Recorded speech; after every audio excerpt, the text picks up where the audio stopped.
Most people spend 30 years paying for a dream that is actually a financial anchor. You are told that your primary residence is your greatest asset, that paying rent is throwing money away. In 2026, that is the most expensive lie in personal finance. Welcome back to the Axiom. Today, we are performing a forensic audit on your balance sheet.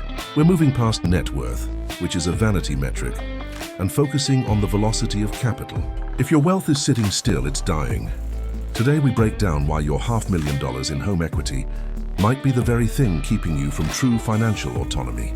Let's look at the math. Imagine David, a 40-year-old executive with a $700,000 home. He's paid off $300,000 of the mortgage.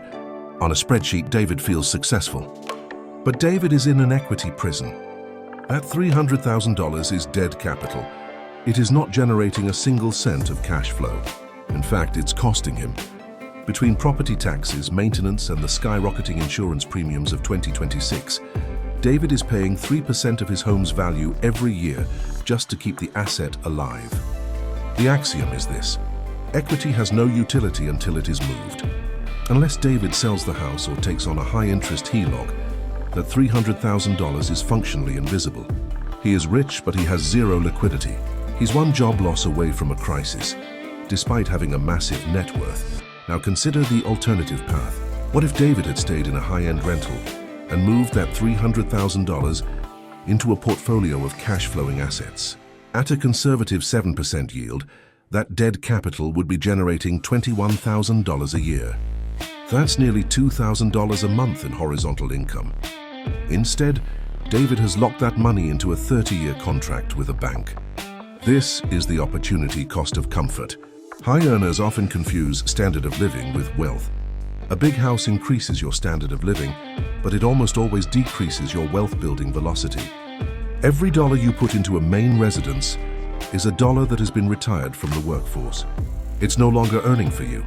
It's just sleeping in your walls. To escape the trap, you must master the velocity of capital. This is the speed at which your money turns over and comes back to you with friends. Wealthy people don't buy things, they buy flows. In 2026, the strategy has shifted. We are seeing a rise in rental arbitrage.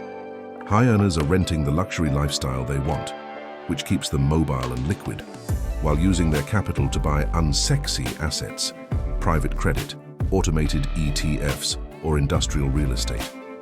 They understand that a mortgage is a static obligation, while an investment is kinetic energy. The goal isn't to own the roof over your head. It's to own the assets that pay for any roof you choose to live under. Once your passive floor exceeds your living overhead, the cage door finally opens. Stop collecting stuff that looks like wealth and start collecting flows that create freedom.